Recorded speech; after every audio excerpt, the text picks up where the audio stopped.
Alhamdulillah, wassalatu wassalamu ala nabina Muhammad wa ala alihi wa ashabihi ajma'in. Assalamu alaikum wa rahmatullahi wa barakatuhu. Tonight, a little talk,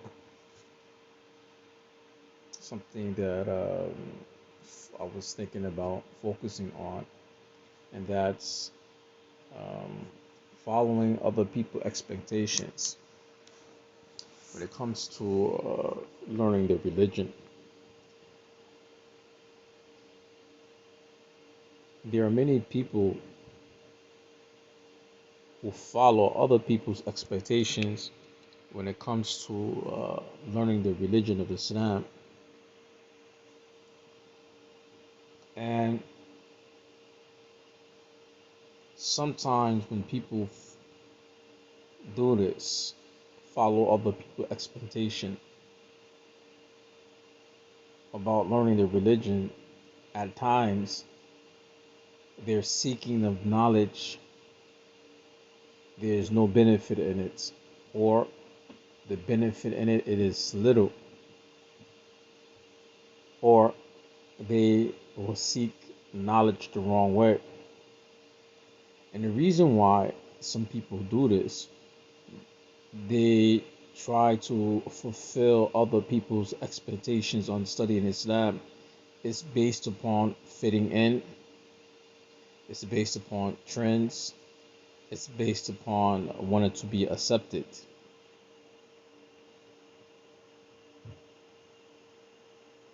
Then you have from the other spectrum of individuals who won't allow, or well, the best way to say it, that they want people to go through them to learn. And this is something that's very common today amongst Muslims, in particular Muslim youths, and it, unfortunately, even amongst some Muslim scholars, is that they want individuals to go through them related to learning religion. And what do I mean by this, or what examples can I bring for this? Like, for example, we'll find in the US amongst the Muslims, from some of the trends that are being followed by certain groups of Muslims, is that they want everybody to be under their umbrella. And at times they want peoples to go through them when it comes to learning their religion. They want you to have a reliance on them, or to rely on them. And if you don't go through them, they will not accept you. Or if you go through somebody else, or the other means or correct mediums to learn the religion, and you succeed, they will reject you. And this is something that's very much practiced in America and inside the Muslim community.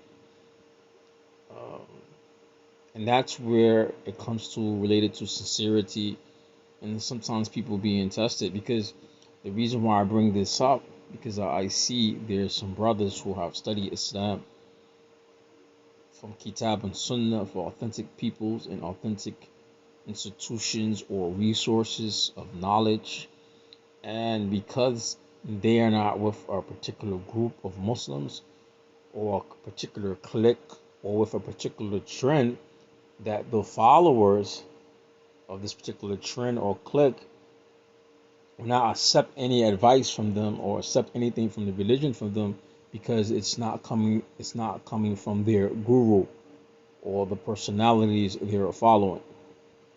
I like to say that because I see a lot of good brothers. I met a lot of good brothers on Facebook. A lot of met good brothers through social media over the years that I have seen that they are diligent into learning religion. And I find that sometimes when they're teaching peoples or educating peoples or calling people to the truth or explaining them things related to the religion, I see sometimes people who live in their hometown, they say, "Oh, I'm not gonna take from you," or "You're not known," or "You're not with our clique," or "You're not with our scholars," like this and like that. These type of attitudes must stop. And these are some of the attitudes that exist amongst the Muslims, in particular the African American Muslims in the Salafi community, that is just which is going to be one of the element that will destroy their dawah and their platforms in the long run. Because as you look at their particular group today, you'll find that they're becoming smaller and smaller and smaller each day. With saying that, I remember before having the discussion with a Muslim who comes from this type of thinking, that you must go through their peoples and their personalities. And the majority of the cases, the people in their personality that they follow, they themselves are not qualified. They themselves did not go seek knowledge the proper way. They themselves didn't acquire knowledge properly. Rather yet, some of them are self-made. Some of them put themselves in positions, and some of them study Islam in the traditional way. Being said, I have found a few occasions, that individuals will reject truth if it doesn't come from their personalities or their clique or their group. If it doesn't come through their personalities, then they deem this information that it's not correct or it's not authentic, even though it might be authentic, based upon that person who is talking to them is not coming from their clique or not coming from their group. you know and I'm not talking about individuals who are astray or people who has issues in the religion and people who are astray. I'm talking about individuals who's calling people to Islam on Kitab and Sunnah, but they are not from their clique or their group. You know, it goes back to some of the statements related to Ahlul Sunnah, and us as Ahlul Sunnah wal Jama'at, we are not divided in these ways. You know, we're not. This is not our way. I remember a long time ago. I remember I was in Egypt somewhere, and I was studying with this particular sheikh in his village, and I met some brothers from America there. I met a few African American, Black American brothers from there, and I remember having discussions with some of them about this particular sheikh, and he used to say, "Well, I'm leaving. I'm not staying here anymore." And he left. Then, and I asked him one day. One day he seen me again. He traveled through this place. He seen me. He said, "You should leave too." You know. And I asked him. I was with Sheikh Abdul Azim Badawi. Hafidhullah. For those who don't know who is Sheikh Abdul Azim Badawi, you know, Sheikh Abdul Azim Badawi, who is doctor, he studied like 12 years. He was with Sheikh Albani for 12 years in Jordan. And Sheikh Abdullah Din Badri, Hafidhullah, he's from the Mashaykh of Egypt. He is the vice president of Ansar Sunnah al Muhammadiyah. And anybody knows Ansar Sunnah Muhammadiyah in Egypt and in Sudan, this is basically one of the first or strongest Salafi movement in Egypt and in Sudan. Right? So Sheikh Abdullah Din Badri, Hafidhullah, he is the Naibu of Ansar Sunnah Muhammadiyah, meaning he is the vice president of this. And he spent about 12 years with Sheikh Nasruddin Albani in Jordan. So he's from the students of Sheikh Albani, Rahimahullah. And the Sheikh Hafidhullah, he also graduated from Ashar. He's the doctor in Usuluddin and Dawah. And the Sheikh, may Allah preserve him, has also have his own tafsir of Quran. And the Sheikh is famous for this to this day. Right? So I spent some time with the Sheikh in his village and I learned about a lot of things about religion, sitting in his durus daily like this. So in this particular situation, a brother told me before, he said, "Aki, you should leave here." And I said to myself, I didn't come here for this particular brother, And I asked him, "Why should I leave?" He said, "This sheikh, he's a Qutbi." And I asked him, what makes the Sheikh a Khutabi?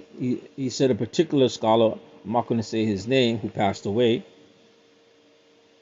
Rahimullah, a Sheikh from Egypt, was only a student of knowledge, but for some reason in America, people think that he's a big alim. In reality, he's just a student of knowledge. He said, Sheikh Fulan told me this. I said, okay.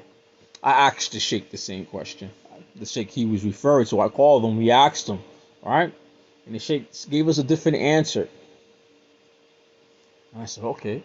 He's telling me one thing, he's telling his brother something else. I said, okay. I said, maybe he has a better relationship with his brother. And in reality, the brother had a good relationship with this particular Sheikh that he was taking from. And the Sheikh really wanted him to come and study with him, right? So he gave him the type of answer that will make him come study with him. I figured out later. For me, somebody who didn't know this particular Sheikh, I didn't know him, he gave me a general answer. And his general answer is benefit from that particular Sheikh. All right. So I had found myself like many other brothers and sisters who understanding of Islam and understanding of Salafiyah is not really built upon Kitab or Sunnah, but it's built upon trends and opinions of certain personalities. So my companion, or that associate of mine then, who said to me he's leaving. He used to come in and visit because he has some family there, right? He's like, oh man, why you still here? I'm like, yo, the Sheikh told me this. And I'm like, yo, he told me something different. He said, oh man, you should leave this and that. And the person doesn't that. And I said to myself, I said, that has nothing to do with seeking knowledge. You know, that what you're saying, you know, what people are telling you, that has nothing to do with seeking knowledge. And I find this type of thinking. That was no, I was there maybe in 2006 maybe or seven. I was there, right, with the Sheikh, right, for about 6 months in his village, right. So it's like 2021. That same thinking, you'll find that a lot of the Muslims, in particular the Salafis in the U.S., from a certain camp, will follow Salafi pubs, will follow Germantown Masjid like this. This is the thinking of a lot of their followers, is that you have to go through their peoples, the personalities they follow, they believe who is on the truth, for your knowledge to be like certified. All right, you have to get the okay from them, or go through their personalities for your information or your knowledge or your talaba.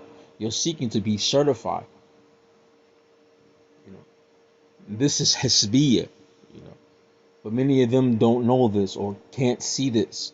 So for example, if I say to one of them, which I see many of them on social media over the years, since I've been back, dealing with my daily life or my studies or whatever I'm doing, and then when I meet some of these individuals online, on social media, on Facebook, from this type of thinking, you will find that their thinking have locked them into a small group. They're thinking that you must learn Islam through their personalities, or their personalities must certify what you learned, and at the same time, their personalities are not even qualified, all right, for your information to be valid or to take knowledge from that from you. Then the reality is that you will make your circles small and small and small. You become smaller. And there is going to be a repercussion with that type of thinking. And the repercussion from that type of thinking, which you find for those followers, is that knowledge is going to be limited to you. Because when you blindly follow peoples, in particular peoples who are not qualified, and you must go through them for some type of knowledge, and you have to go to them for some type of knowledge, then and the reality is the information they're going to give you is going to be biased and limited and only to benefit their group. So this is why when you meet a lot of people who comes from that background, come from that thinking, and when you talk to them about the religion of Islam, when you bring them proofs and evidence from Quran and Sunnah, and even from authentic scholars, you notice something, they still will not take knowledge from you. This is a sign that the person is deaf. This is a sign the person is dumb. This is a sign the person is blind when the truth comes to them. And Allah subhanahu wa ta'ala described people like this in the Quran in Surah Al-Baqarah, Summun Bukmun Umyun. Allah described the people like this, and specifically people from Bani Israel, from Ahlul Kitab.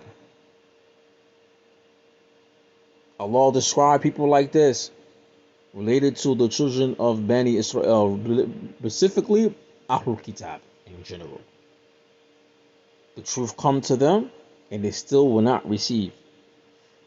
Muhammad sallallahu alayhi wasallam came to them, even though they seen the truth, they still did not accept the truth.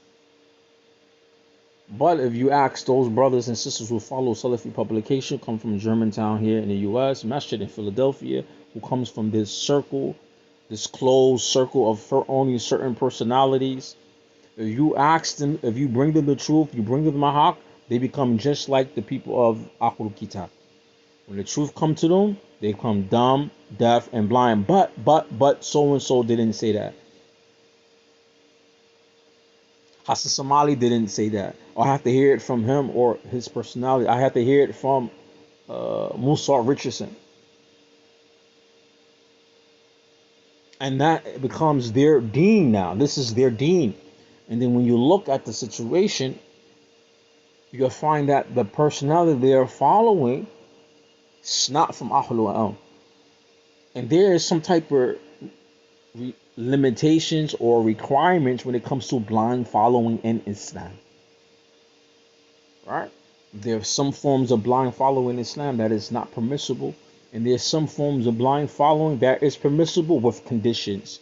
And those conditions is that the person you're blindly following is a scholar, a alim, is a scholar. Not tulabu not du'at, not callers of Islam.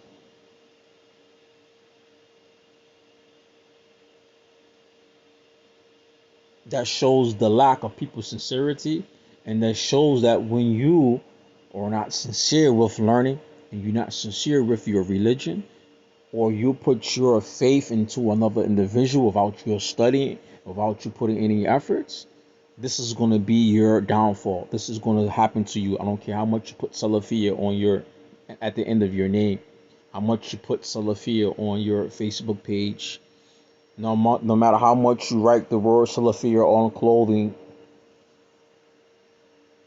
how much you write Salafiyya on your clothing and put S on it, that's not going to put knowledge in your head.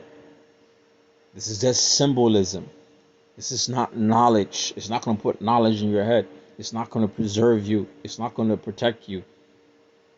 It's not going to bear witness for you on the day of Yom Kippur. Rather, yeah, it might be something that's going to harm you on this particular day.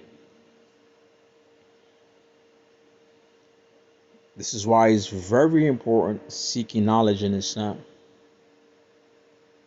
from its proper people. But here in America, people are very limited. People limit themselves. And I'm not saying that, hey, you take from every deviant to open his mouth and speak about Islam. Unfortunately, in America, we have a lot of this deviancy. People who are deviant in their beliefs. And we have very little of Islamic institutions of learning. So majority of the Muslims you find in America, particularly the converts, that you find many of them, that they go towards to whatever sounds good to them. Not what is truth.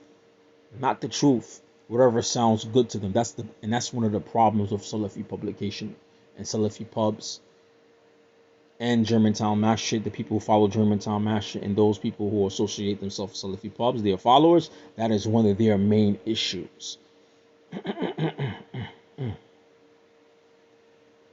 That's one of their main issues. That's why for many years in their particular group, they were saying for many years that Sheikh Rabi al-Malqali, that he is the Imam of Jarrah Ta'dil, and this is the reason why we must blindly follow them. People don't want to talk about that today. People today don't want to talk about that. They establish their communities based upon that thinking. That Sheikh Rabi is the Imam of Jarrah Ta'dil. Whoever is against him or don't like him or don't accept him or he speak ill about, they're deviant and they're off the path. That's not Quran. Quran don't say the blind follow Sheikh Rabi. That's not from Quran. That's not the meaning of the word Salafi.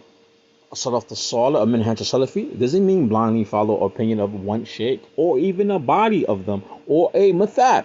That's not Salafiyah. That is cult. That's right, brother. It's a cult mentality. It is Hisbiyah.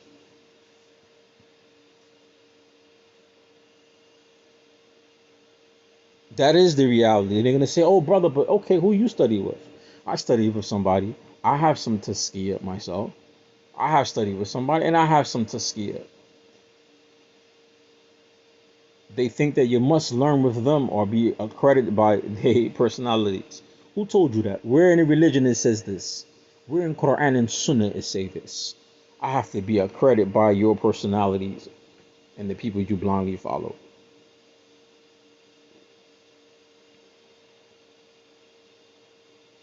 Where do we find these things in the religion? We don't find these things in the religion. Rather yet, we don't take lessons from the Quran, the stories in Quran related to peoples. We don't take the lessons from the principles in the Quran speaking about breaking up into groups and sects and what is the reality of that. And Allah gives you many examples of this in Quran with the people of Bani Israel. Many examples from the people of Bani Israel. How they broken up into groups and sects and been divided themselves. What's the main division between the Nasara and the Yahud? There's one main division between them. It's related to Isa ibn Maryam. Alright, this is one of the big divisions between the Nasara and Yahud. Why did the people Nasara break away from being Yahud? It's based upon ikhtilaf or debating and fighting over Isa alayhi salam. For the Jews, they don't say that he is the Messiah. He is their Messiah. And then this group of the Christians go to the next extreme. Next extreme say he is the Messiah, but he's also God. they go to two extremes. The Yahud and the Nasara go to two extremes, two different extremes. Look at some of the people who follow Salafi publication coming out of Philadelphia, Germantown Masjid, and coming out of UK from Salafi publication. They are the same thing. What are they uniting on? They're not uniting behind Kitab al-Sunnah. They're uniting behind a individual under Sheikh Rabi al-Malqali. That is not Salafiyah. That is Hisbiyah. Even today, when you show some of the faults of Abu Khadija and his errors and mistakes, the first thing their response is, but Sheikh Rabi praise him. Sheikh Rabi is Allah. Is Sheikh Rabi Allah? Is Sheikh Rabi Allah? Is his kalam wajib? Is he the Nabi? Is his kalam wajib? Is he the Nabi? That's what happened, and this is the results of people's blindly following trends. This is the reality of blind following, especially when you blind follow individuals who are not from Ahlul Ilm and they don't fear Allah. That is the result of blind following. I don't care if you put Salafiyah on its label. That is blind following, and that is the results of blind following. You become a blind follower of anything. Anything they say, they follow. Then when you're in open with them, they're going to say, oh, you're mubtada, you're this, you're that. When you catch a lot of the followers of Salafi pubs in Germantown Masjid, you catch them in private, in particular sisters and brothers, and you talk to them in private, and you bring them some proofs and evidence, they sound stupid. Some of them don't know. They don't even know what to say except for, "Yo, you are mubtadi, you are innovator in the religion. You are hisbi, you are this, you are that." But when you ask, bring proofs and evidence from Quran and Sunnah, and show some things from the Salaf of the Salih from the past. Show me some proofs and evidence about what you're saying about me. Show me. They can't. The only they do is quote these personalities that they blindly follow. That is not Salafiyah. That is a blind follower. And because you're stressed so much on blindly following a particular label, a name, an individual, this is what you have become, a blind follower. Just like the people of the book and the Yahud, they differ from each other. The Yahud differ from the Nasara. What on based on what? Isa alayhi salam. They have two extremes. The Yahud discredit him altogether and say he is not the Messiah, he is not a Nabi. Then you go to the further extreme, you have the Nasara say he is the Messiah, but he is Allah or Ibn Allah. Have a kufr. When you should be taking the straight and middle path, when we say as the believers, as Muslim, he is the Messiah. He is the Messiah and he is just Al-Rasulullah. He is the messenger of Allah. Abduhu wa Rasuluh. Abduhu wa Rasuluh. He is his slave and he is his messenger. He is a slave and he is a messenger.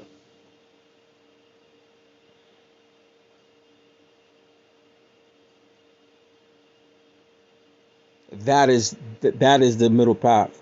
When you find with these individuals, they don't even have the middle path. They can't even take the middle path when it comes to individuals and personalities.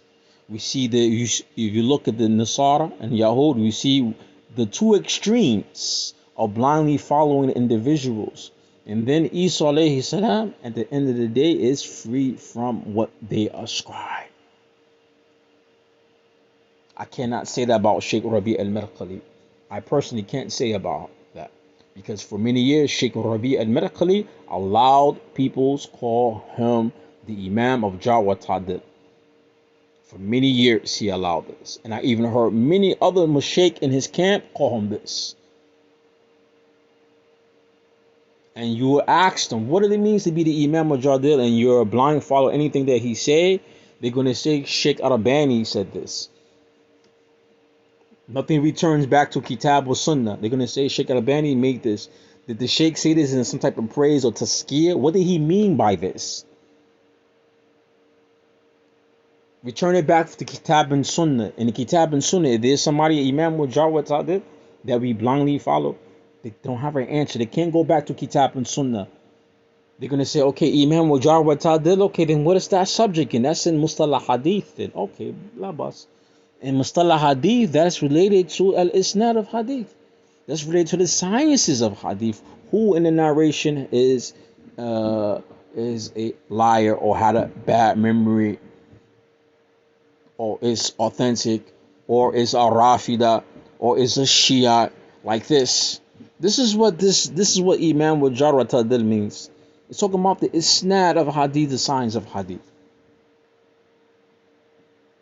They took that and made it into blind following a person, until Sheikh Rabi had to come out and free himself from that statement and telling people to stop calling him that. Rather yet, he's the imam or specialized in criticism, and even that is even questionable. I never seen the field in Islam where it's called that you're specialized in criticizing people, meaning talking about peoples. There's no field like that in Islam. But this is the reality of blind following. Then you build your community based on this type of falsehood. What is going to be the results? The results is going to be you're going to have more blind following.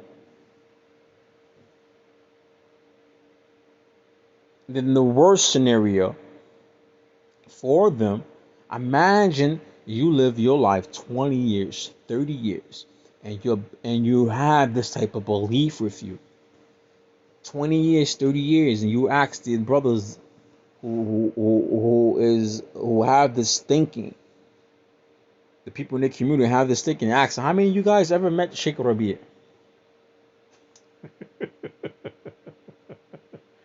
You probably get status in your community if you met Sheikh Rabi'. You get some type of status in the eyes of the peoples. This is gulu.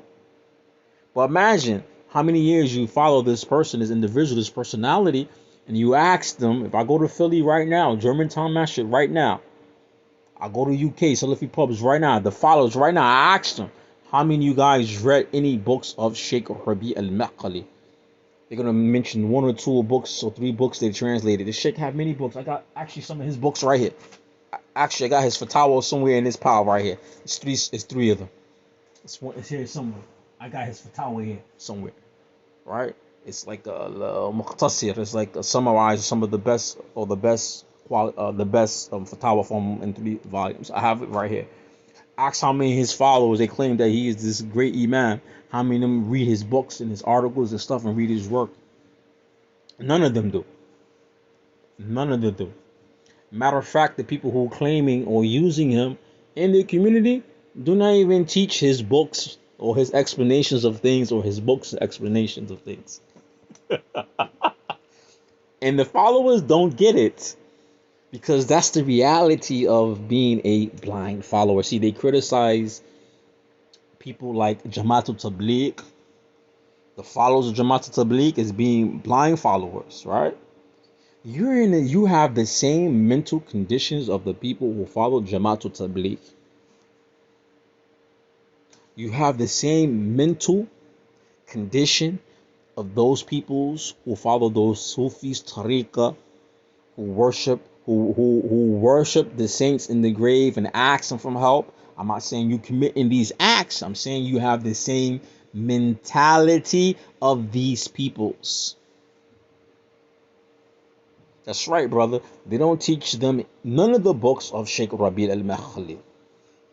They can't even name me. If I ask majority of those brothers and sisters, they can't even name me 10 books of Sheikh Rabi' al-Makhali that scholars praise. Just name me some books that the scholars praise of him. He has.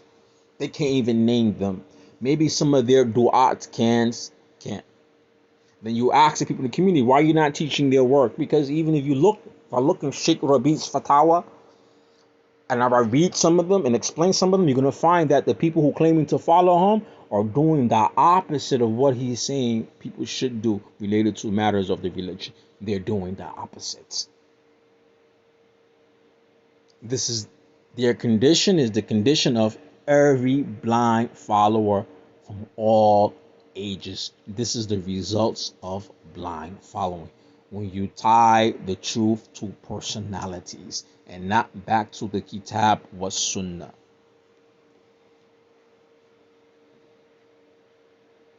This is the condition of blind following.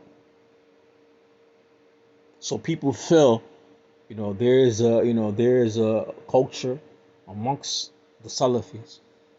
Not all of them, but from this particular camp, there's a culture from amongst them.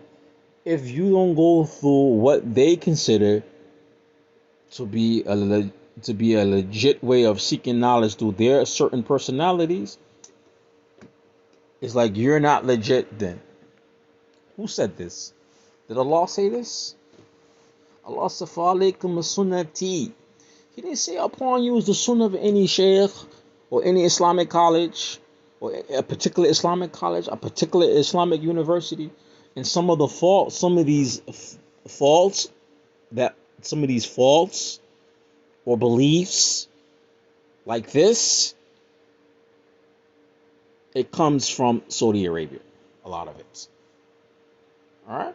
A lot of these beliefs that we have, you have to come through certain groups of peoples to be considered to be an alim or sheikh. A lot of that comes out of Saudi Arabia. That thinking we have here, it comes from Saudi. And when it related to Saudi, when they speak on these type of matters, I'm not talking about just Sheikh Rabi. I'm talking about any of them is Sheikh. I read the fatwa of Sheikh Salih Fawzan. I have the fatwa right hand back in me of Da'ima, Lajna Da'ima. I have their fatwa. I have their books. I read them. So this perception that we have that studying Islam or learning Islam must come through this certain school or certain camp coming from this certain groups of peoples.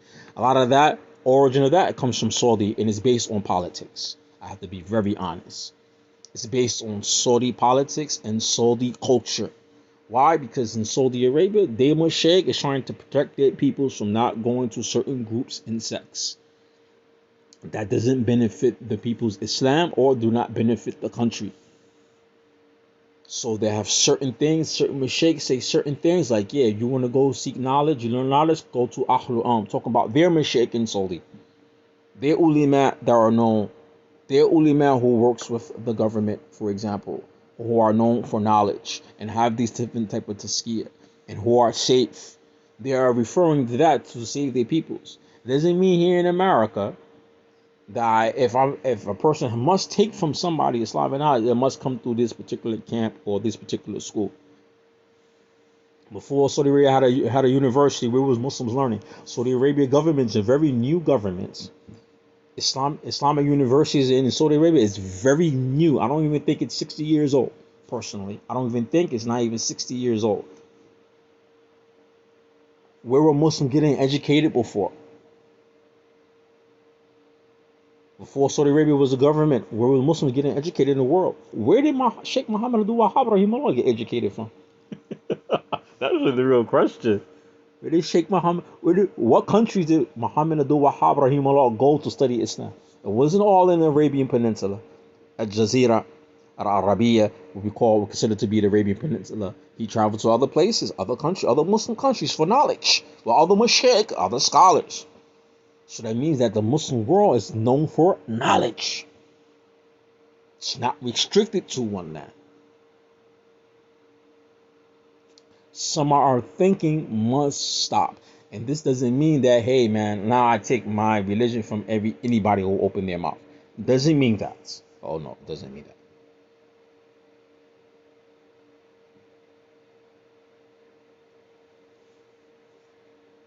To conclude,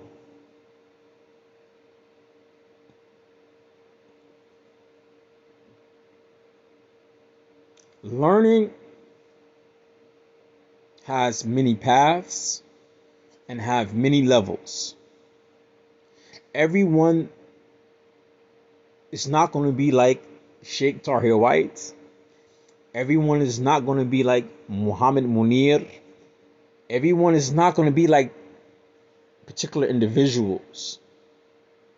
When one goes to learn or to understand religion, the first thing should be there is that I'm going to learn so I could worship my Lord, to remove from myself ignorance, so I could understand the religion to practice it, not to want to call people to Islam.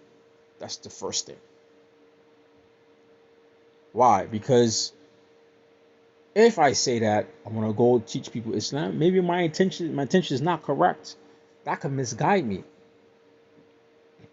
Teaching people Islam, that is the fadl, come from seeking knowledge the correct way. And if Allah bless you with knowledge, and you sought it the correct way, and He blessed you with it, then that's part of the responsibility now of having this knowledge, is that you convey the religion, you convey the teachings of Islam, you teach people the religion.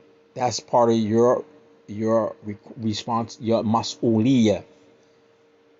That is now one of your responsibilities. If Allah bless you with some knowledge and you're certified, or you're studying in the Islamic university, or you study with a sheikh, then you have some responsibility if Allah bless you with knowledge. Some people go out for knowledge, Allah don't give it to them, or they don't finish it. Right? So my people who went out and Allah gave them some type of fahm, some type of understanding, and they have some tazkiyah or they have a degree, then they have responsibilities.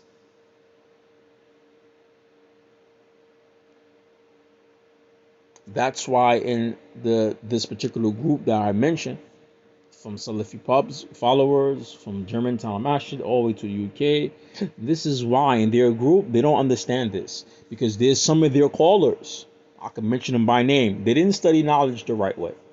There's a few of them, I can name them. Umar Quinn, he didn't study knowledge the right way. He didn't study with no sheikh. I read his bio on how he studied Islam. I read his bio. He's just popular because I think he's married to certain brother, daughter or something like that. Somebody popular. I can't think of the sheikh name right now. One of the brothers from Jersey who passed away from Masjid Rahma. He's married to his daughter or something. You know, I read some of his bio. He didn't go that many places to study. I read. He said he went to Basir.org conventions to Saudi Arabia. That's how he learned, and he learned Arabic. Labas. Not saying that that's not good. Not saying that that's not beneficial. But the people in their community think he is a alim. Think he's a sheikh. I hear people use him. Some of their followers use him for debates. What he said, I'm like, that doesn't have no meaning. What he just said. That's not related to. That's not a dalil or proof or evidence. Well, that's our sheikh. I said, how is your sheikh? What did he study? What is his level? See, when you study Islam in this type of way, you know, people really don't know your level. You don't even know your level. Yeah, Abu Uwais, rahimullah, he's married to his daughter, Abu Uwais. That's the only reason why he's popular. And who put him in that position of being in status? The gurus of their sect, of their group, of their his clique. That's what put him up to that status. And this is not to talk bad about whatever he learned or whatever he benefit people's in or whoever benefit from him. I'm not telling those who listen to him, but everybody has limitations. And if you're going to criticize, because I seen a brother from Philly yesterday, or like last week, who studied in Yemen, and he mentioned something that somebody said to him that was very disturbing. And when I heard him say it, it hurt my heart, and it showed the ignorance of their followers. This brother mentioned that he studied in Yemen. He has his tazkiyah. The brother has knowledge. I hear him all the time. I listen to his videos. I share his videos. And he said somebody said they're not going to take knowledge from him. No, he's a deviant, but they're going to learn this from him, something from him. But he's a deviant, or he's off the minhaj. And I was like, wow, man. No respect. No respect for knowledge. No respect for people who sought knowledge. And I'm like, this brother got more knowledge than majority of the personalities. They're blind following. This brother got more knowledge than majority of them. And he sought Islam the right way, the traditional ways, which is also the right way. He has knowledge. May Allah be pleased with him. May Allah bless that brother and whatever he did, whatever he studied. May Allah bless him with it. When I heard somebody said this to him, and it shows me this is how deep rooted their ignorance is in the blind following. How it distort how they understand the religion. And because it distorts how they understand the religion, it distorts their behavior with dealing with Muslims. Oh, I'm gonna learn from you about this, but you are a deviant or you off the minhaj. What type of manners is this? What type of etiquette is this? This is somebody who is jahil murakkab, or some would say juhal. Very ignorant, very stupid.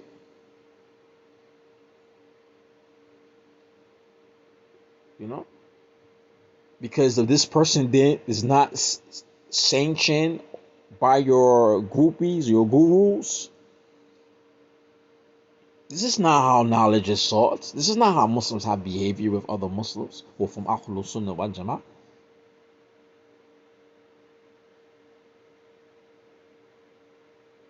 And then the majority of the people they follow, if you ask them where they learned, they themselves, wherever they learn, it's scattered, man. It's like here and it's like scattered with bits and pieces here and there. The people who they hold to a higher esteem, some of them, not all of them. I'm not going to diss all their group.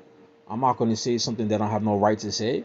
But some of them in a group that they follow, some of these guys, how they learn Islam is like scattered here and there, scattered.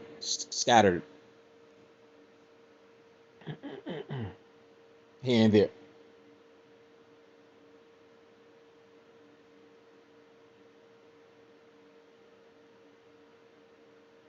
And the reason why they're in positions they are in their group, because it falls out of default. Meaning that because there's nobody else who's not serious about learning the religion. And that's another issue.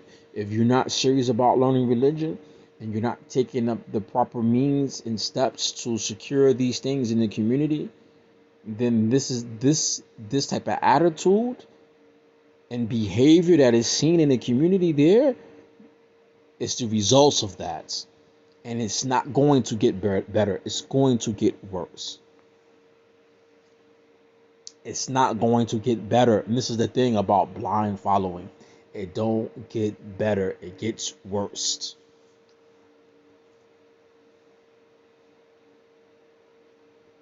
They start refuting everybody, and then sooner or later, after refuting everybody, they start refuting each other. This is just the beginning. It's going to get worse. Even sometimes I don't even like talking about this.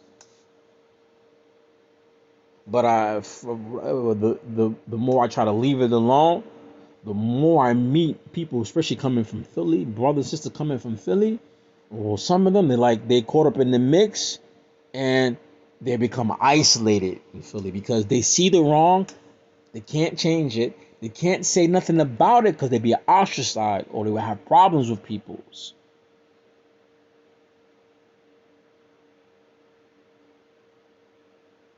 This is Akhul Sunnah. What is this? Is Akhul Sunnah? What is this type of behavior? That is the result of blind following personalities and putting off learning to blind follow people. And that's the reality of building communities based on blind following one particular sheikh or following one particular madhab.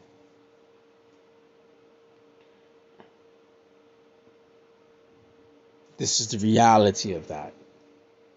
And unfortunately, we live in the United States, and we are the Muslims in the United States are the minority of the community. We are minority people in the United States. And if you live in a place and you're not united, or you have a certain demeanor with your behavior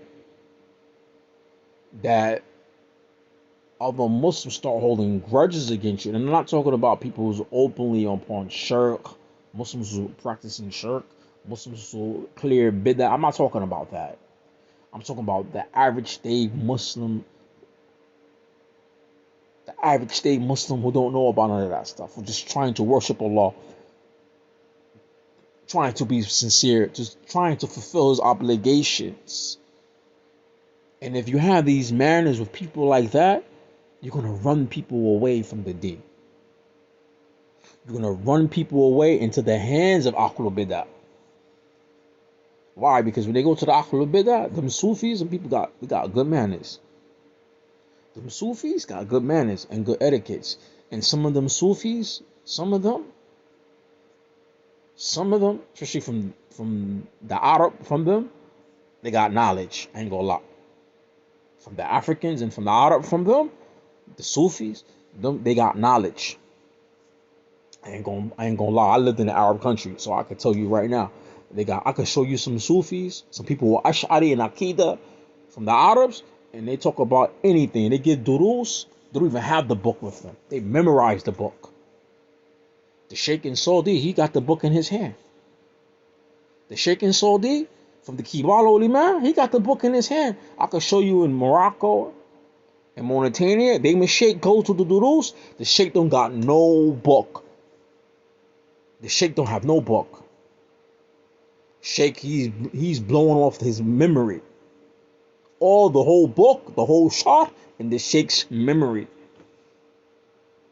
So if you guys gonna be rude and you're gonna be with the Muslims who's trying to be upon khair, who wants good, and you be harsh with them and you call them to this type of blind following and this type of behavior, you're just gonna run these individuals in the hands of the people that you're claiming is on falsehood, who's practicing bid'ah. You're gonna run people into that. And I think personally it's gonna happen in Philly one day. That's gonna happen in Philly one day. I personally think that. if they don't change their behavior and how they deal with Muslims and all this being harsh of people and all this stuff about blind following personalities who ain't no scholar, ain't no sheikh. Even in blind following Islam even has conditions. All blind following is not permissible in Islam. Sheikh Mukbil didn't find blind following permissible. Some scholars in Quran Sunnah don't find blind following permissible. It says that because man, it leads people astray.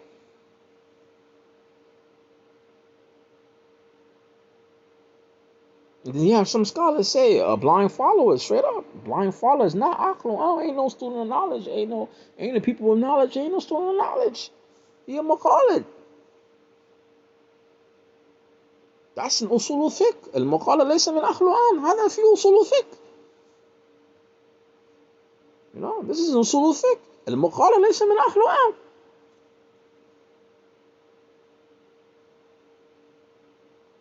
Then the other hand of blind following,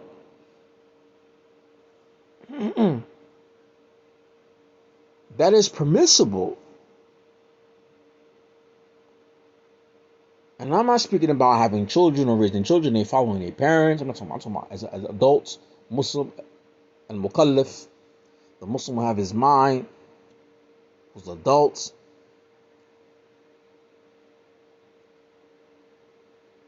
Is that if you're going to blind follow and you're trying to learn, because even the beginner student of knowledge, he is a blind follower to a certain extent. You're a blind follower of your sheikh, right?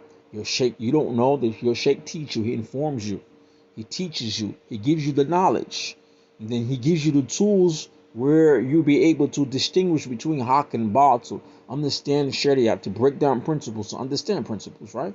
So even when it comes to blind following, that is permissible, it has restrictions. That person you're following must be an alim. Must be an alim. Abu Khadija ain't no alim. Hassan Somali ain't no alim. Musa Richards ain't no alim. Anwar Wright ain't no alim. Omar Quinn, he's definitely no alim. And you can't say you're blind following Sheikh Rabi. You guys don't even read or explain his books, and you don't understand Arabic language, and you don't translate his books. Sheikh Rabi, he only have 2 or 3 books that translated in English, and they very small books. I think I have one of them right here and translated. One of the books they translated it. It's about, I think it's about Imam Ahmed rahimahullah. And some other books they have of him. So you can't say you're a student of Sheikh Rabi' and you're studying his madhab, because you don't even translate his works. You don't even explain his books. Even when it comes to the books that y'all are teaching, like Usul al-Thalatha, Qawaid al-Arba, you don't even go to the explanations of Sheikh Rabi' and explain them to the peoples. So you can't say you're blindly following. You're taking Sheikh Rabi' because this is the alim y'all gonna follow. You follow him in what? You don't even teach his books. You don't even explain his writings. So you can't be one of his students or following his madhab, and you don't know his work. You're just giving lip service. And within that also, who say you have to follow Sheikh Rabi? You have to follow his madhab. Who said that? Allah Azza wa Jal said this. Rasulullah Sallallahu Alaihi Wasallam said this. Allah, alaykum sunnati. He didn't say alaykum sunnah Sheikh Rabi or any mashaykh or any madhab. And this is not to belittle Sheikh Rabi al-Nakhali.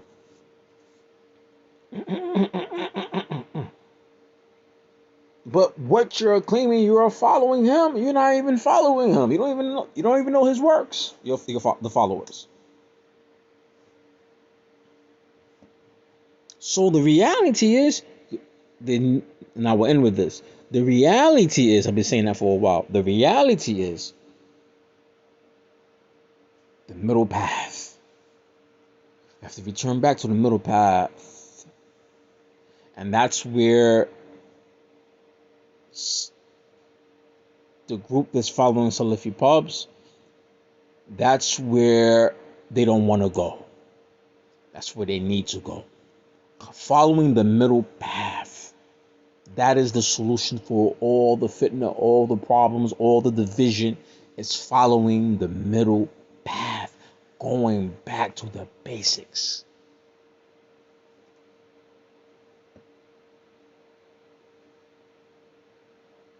You know, this Salafia in America, or certain personalities in the Salafi Dawah in America, started off with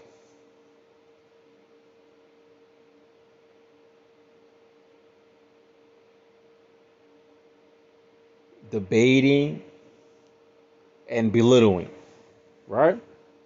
There's some callers, I could go back to the 90s, early 2000s, and remember listening to the lectures and talks, some, not all, that the dawah was really built on refutation of individuals and refutation of individuals and refutation of individuals, and not really teaching the basics. Not teaching the basics, teaching some basic understanding of the religion, but refuting individuals and fighting particular groups and fighting amongst each other until they split it up. And this is the result that we have now. Until everybody is split it up. Even the Salafi group, they is split it up. Everyone needs to go back to basic. The basic is the fundamental. It's the fundamentals. And we have to say in America that the Salafi Dawah wasn't set properly because some of the callers then were not proper callers of Islam. I don't care who they are. Maybe one or two of them were. One or two of them had knowledge. But it seems like they did not build their foundations on Kitab and Sunnah. And that's why the Salafi Dawah from a certain camp is in shambles right now. That's why there's problems right now, because they did not base the dawah on the correct principles, not even on the principles of Salafiyah. It wasn't even based on that. It's based on personalities and refutation, and that's the condition of them today. And why the group is going to keep on splitting and splitting. The solution is get back to the fundamentals. Get back to the basics. And if you're not able to get back to the basics, then you're going to find that the group is going to get more split and more split and more split, and people are going to fall off. I was talking to a sister from Philly the other day. I seen her in distress about Philly, about the Salafi community, fighting, debating, refuting. The people cannot even. People are not happy. What's going to be the end of that? And I was looking at the sister. I was looking at some of her posts. I was looking at her posts. I was talking to her, and I was saying to myself that sooner or later, the sister, she's trying to make a decision. She's trying to make a decision right now. She sees the behavior in Philadelphia. She's not happy with it, not able to change it. She's trying to make a decision. She's saying all her peoples around her, family members, not Muslim. She's trying to make the decision whether to back off of practicing Islam. Meaning that she has some type of doubts, and she's not the only one. And that type of behavior that's happening in Philly, if brothers don't leave off that particular behavior, that particular minhaj, which is not minhaj salim, this particular behavior that I have is not even minhaj. It's bad behavior, bad thinking, su'ul fahm, su'ul amal, bad actions and bad thinking and bad ways of understanding religion and misunderstandings. What's going to happen is, if you don't go back to basics with the proper peoples and establish from there, what's going to happen is going to be more and more division. Only solution is going back to the fundamental principles of Islam, and not talking about usul thalatha. Going back to the fundamental principles and understanding of religion, which we have not established.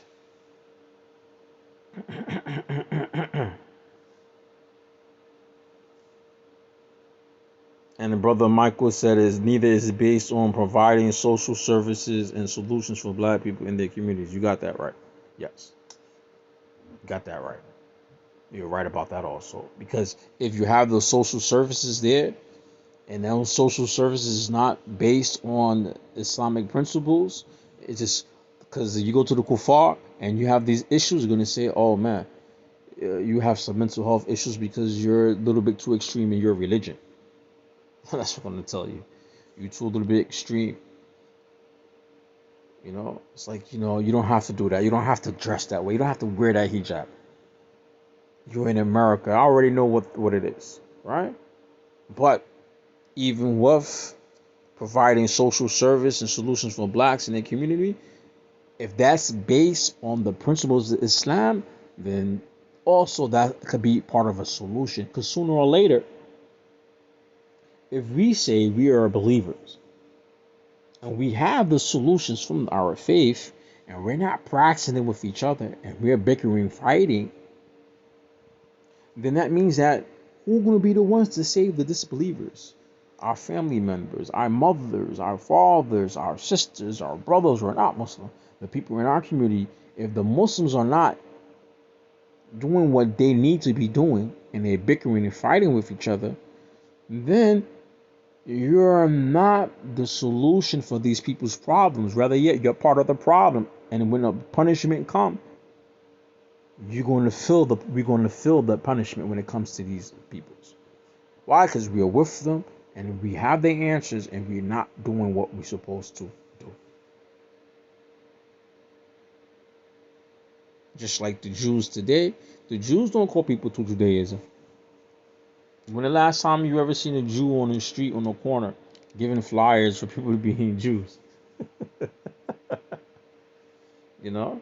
I know they like watching my videos, man, the Yahudis. I know they like watching my videos.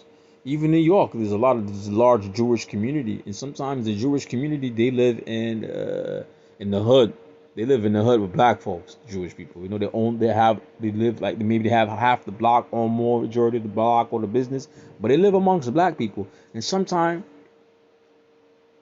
blacks attack them in the street. There's many occasions they attack them, they assault them, they fight them.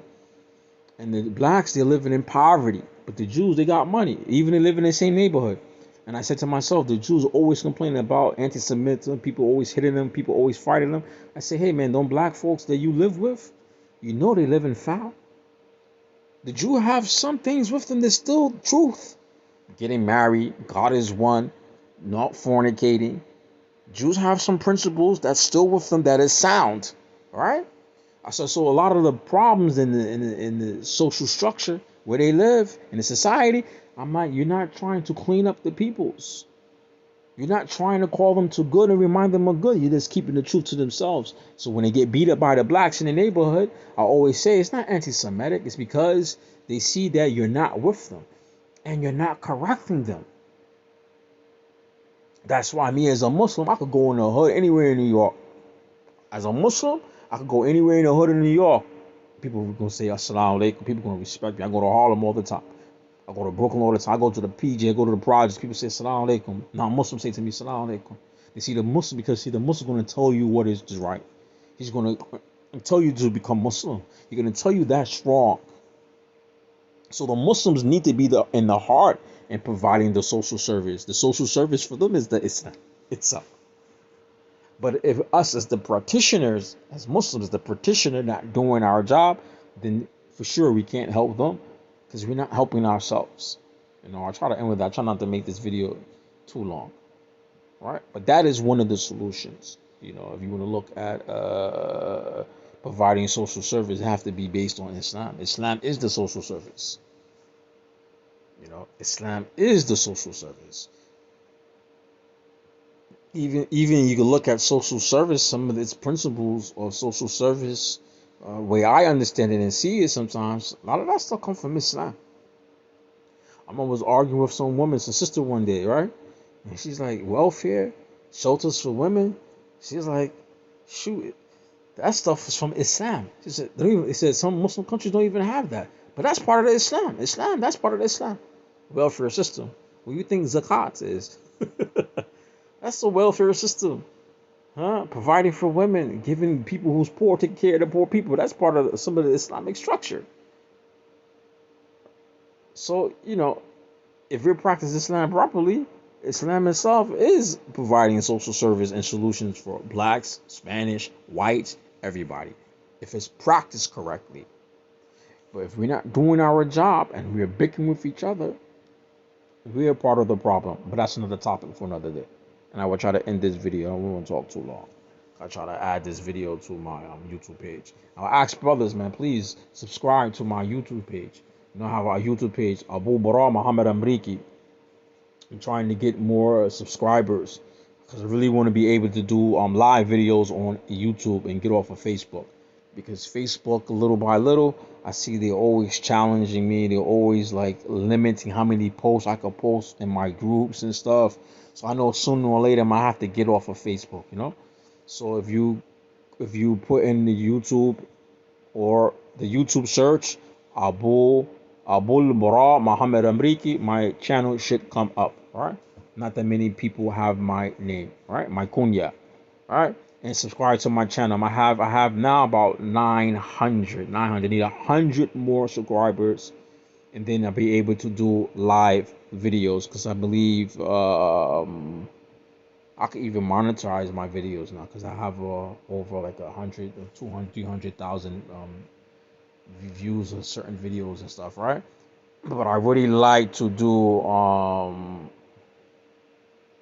lives on YouTube. I really want to go to YouTube because I have a lot of my associates here in New York. They don't deal with Facebook. Most of my close friends, none of them on Facebook. I'm the only one of my associates who's on Facebook. None of my close friends on Facebook. I be sending them links to my Facebook, and it's like, oh man, I can't see your video, man. It's like, oh man, I ain't making no account to look at your videos. If Facebook is fitting, I know some brothers they can't get on Facebook. They can be having marital problems in their house. I know brother, how some of my companions they can't get on Facebook. They're gonna be divorced in their house because you're gonna find the sisters gonna find them, especially from Philly, gonna find them and stuff. So I have a lot of my associates who are busy with their jobs or learning and stuff. They're not on Facebook. I think I am the only one from my circle where I live at, from the brothers I know. I'm the only one on Facebook, probably.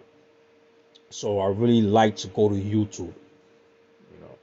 So if you could subscribe to my channel, it's Abu Al-Bara or Abu Al-Bara Muhammad Amriki, and you just subscribe.